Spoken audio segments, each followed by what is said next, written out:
السلام عليكم ورحمة الله وبركاته. في الفيديو اللي فات من كيلو لحمة مفرومة عملنا 4 كيلو، بسم الله ما شاء الله بركة ربنا. وشوفوا الفيديو، والناس اللي شافت الفيديو كانت مبسوطة جدا جدا بالنتيجة. بس قالوا لي طب ال4 كيلو اللحمة هنطلع منهم 4 وصفات كاملين ازاي؟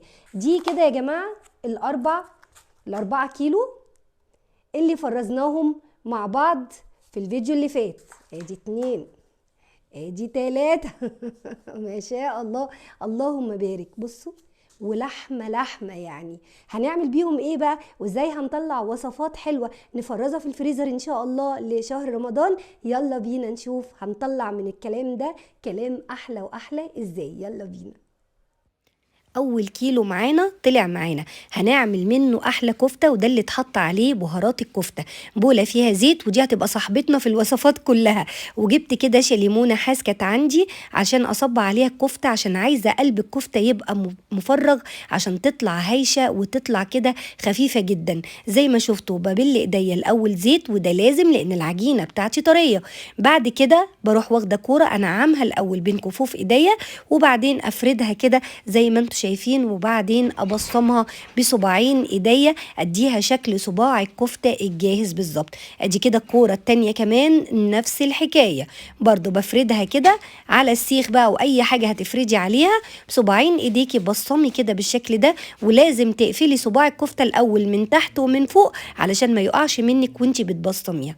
رصي كده، وبعد كده هكمل الكميه كلها. وتعالوا نجيب بطلنا الاساسي الميزان ونشوف. ادي طبق عمل لي نص كيلو، والطبق التاني برضو عمل لي نص كيلو. انا كنت شغاله على اول كيلو طلع معايا، وفجاه لقيت في حاجه كده 200 جرام، معرفش جت منين. الكيلو بتاعي اداني كيلو و200 جرام، يعني زي ما انتم شايفين كده خير وبركه. طيب الكيلو التاني بولة الزيت، وبعد كده رحت جايبه اكياس التلاجة، الكيس قطعته على 4. وعندي المكبس بتاع البرجر، او لو عندك غطا برطمان او حتى علبه جبنه نستو كله ماشي. هنعمل ايه بقى يا ستي؟ هحط كده ربع الكيس اللي انا مقطعاه، وبعد كده برضو الزيت هبل ايديا زيت، واخد كوره انعمها برضو بين كفوف ايديا بالشكل ده اهو زي ما انتم شايفين. يبقى احنا عملنا الكفته، عملنا كيلو كفته. تقدري بقى تسويها في الفرن، تقدري تشويها على الشوايه على الفحم اللي يعجبك. ودلوقتي بنعمل البرجر كمان. بعد كده بدوس بالمكبس بين الكيسين، لازم احط كيسين يا جماعه. بشيل الكيس، وبعد كده وانا بتنيها بقى ما بنتش، فهعيدها لكم تاني عشان اوريكم انا بغطي البرجر زي الجاهز ازاي. بصي، بعد ما بفرده كده بين الكيسين بحط المكبس كده عليه، بفرد اكتر بالمكبس واديله التبصيمه. وبعد كده بشيل البلاستيك الكيس من فوق، واللي تحت ده بصوا بقفله ازاي. شفتوا؟ شغل عالي عالي فاخر شغل جاهز يا جماعة. يلا نعمل واحدة كمان. ادي حتة الكيس اللي كانت في البرجرية الاولانية، برضو زيت، وبرضو نعمت الكورة بحطها كده على الكيس، بفردها الاول بصوابع ايديا نص فردة، وبعدين اروح حاطة عليها حتة الكيس وادوس عليها بالمكبس كويس. يلا بينا ونشيل حتة الكيس، وبعدين اروح بقى ايه قافلة عشان كمان اوفر في حتت الاكياس اللي انا قطعتها دي، واحطهم كده فوق بعض واكمل بقية الكمية، ونشوف في الاخر هيطلع لنا كمية قد ايه.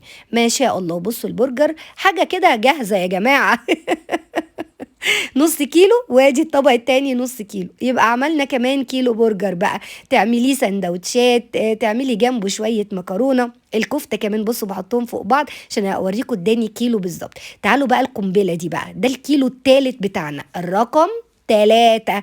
بولة الزيت برضو هي نفس الحكاية. وجبت كياس التلاجة، بس كيس التلاجة ده فتحته زي ما هو بحاله بالشكل ده. وتعالوا نشوف هنعمل ايه. ده ما خدش بهارات خالص، فتعالوا تفتكروا هنعمل ايه الوصفة دي بقى. ايه تعالوا نشوف. يلا بينا. ادي الكيس اهو مفتوح بالشكل ده، وهروح واخده شوية زيت بصوابع ايديا، ابل الكيس كله زيت، كيس كله مش قدامي بس اهو. هوريكم دلوقتي الكيس كله خد كده ايه مسحة زيت خفيفة. وبعد كده هناخد برضو كورة بين كفوف ايديا برضو اللي فيها زيت، بس الكورة دي كبيرة شوية عن الكورة بتاعت الكفتة اهي بالشكل ده، تعتبر قد الكرة بتاعت البرجر كده. وبعدين بتني عليها الكيس وافردها عشوائي. بصوا بصوابع ايديا كده عشوائي، خليها تشرشر كده، تطلع لقدام تطلع لورا بالشكل ده، بس اوعي ترفع منك، خلي سمكها متوسط. طلعت لي ايه؟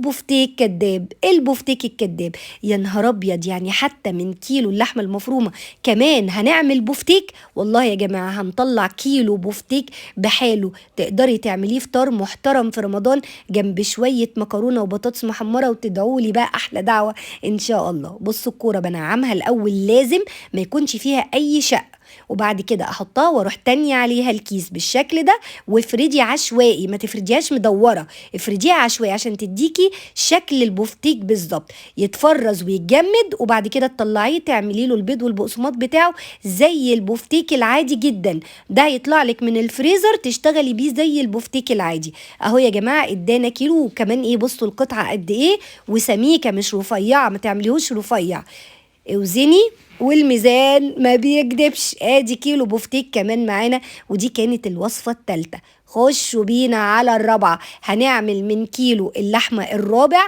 احلى شوية حواوشي. هتجيب الكبة هنحط فيها فلفل رومي اخضر، وهنحط فيها بصلتين متقطعين مكعبات، وكمان فلفل رومي احمر. ولو عايزه الحواوشي بقى سبايسي كده يا اختي بقى ومشطشط كده، ممكن تحطي كمان قرنين فلفل حامي وشويه شطه، فصين 3 كده توم، بس ما تكتريش التوم. وبعدين هنضربه في الكبة ضرب متقطع عشان الخلطة دي تبقى خشنة. أنا لا عايزة أنعمها ولا عايزاها تجيب ميتها، عايزة الخلطة تبقى خشنة، فبنشغل الكبة ونطفي، اسمه ضرب متقطع. بس كده نجيب سباتيولا بس وننزل كل اللي على الوش ده بالمنظر ده، ونرجع ندي ضرب متقطع على خفيف. اوعي تجيب ميتها عشان الخلطة أصلا عندنا طرية. بصوا بس كده زي الفل. فين بقى الكيلو بتاعنا الرابع؟ كيلو اللحمة الرابع هنجيبه ونحطه بقى في بولة كبيرة كده. شايفين التماسك ما شاء الله؟ شايفين؟ واروح جايبة كل الخلطة اللي ضربتها في الكبة، فلفل بصل توم، حاجة عظمة على الخلطة كده، واديها بقى عجنة محترمة. ولازم نزود شوية ملح وفلفل اسود عشان اظبط طعم الحواوشي، ان انا كده ضفت خضار زياده. هعجن، وبعد كده هجيب بهارات الحواوشي اللي انا وريتها لكم في الفيديو اللي فات، ان كل كيلو حطينا عليه بهارات مختلفه. هنحط بقى على الخلطه شويه بقى كده من بهارات الحواوشي، ونعجن تاني كويس قوي. ادخل كل المكونات في بعضها، بسم الله ما شاء الله. لو عملتوا الخلطه دي هتشموا ريحتها وهي نيه جميله. بعد كده بقى يا حبايب قلبي، بصوا شكلها ولونها عامل ازاي، تحفه. هنجيب بقى عيش من الفرن، هقول له عيش حواوشي بيبقى نص سوا، عيش صغنن كده نص سوا. هنفتحه بالشكل ده اهو، وهجيب كوره من الخلطه بتاعتي، ومش هفرد الكوره بايدي، ده انا هحط الكوره وافردها بوش الرغيف عشان يلزق في العجينه بتاعه الحواوشي، عشان لما اجي اسويه عمره ما يفك ولا يفتح مني ابدا. بصوا ما شاء الله، ده انا كمان ايه، عامله رغيف حواوشي متوحش مليان على الاخر. شايفين الجمال ما شاء الله؟ يعني تقدري تعملي نص الخلطة دي، نص الكورة دي يديكي كمان عدد اكتر. انا بقى بالحواوشي المتوحش عمل لي 10 ترغيفة، اللهم بارك اهم، 10 اهم، تقدري تخليهم 15. طب انا هشيله في الفريزر ازاي؟ هنقطع ورق فويل بالشكل ده، ولازم ندهنه زيت عشان لما تيجي تعملي الحواوشي العيش ما يلزقش في الفويل ويقطع منك. دهنة زيت، وبعدين تروحي مقفلة على حتة الفويل، قفله حته الفويل على رغيف الحواوشي بالشكل اللي انتوا شايفينه ده، وفرزي بقى في الفريزر وطلعيه ارميه في الفرن عسل. سخني الفرن وارميه على طول في الفرن يستوي. ما شاء الله تبارك الرحمن. بصوا كام وصفه، كيلو بفتيك، كيلو برجر، وعملنا كمان كيلو 200 جرام كفته، وعملنا 10 ترغيفة حواوشي مليانين على الآخر. كل الكلام ده من كيلو لحمة مفرومة يا جماعة. شغل، بصوا شغل جاهز، اللي يشوفه ويقول جاهز. ما تنسوش بقى لما تعملوا الوصفة الحلوة دي تدعوا لي دعوة حلوة، واشتركوا في القناة وفعلوا الجرس عشان يوصل لكم كل جديد.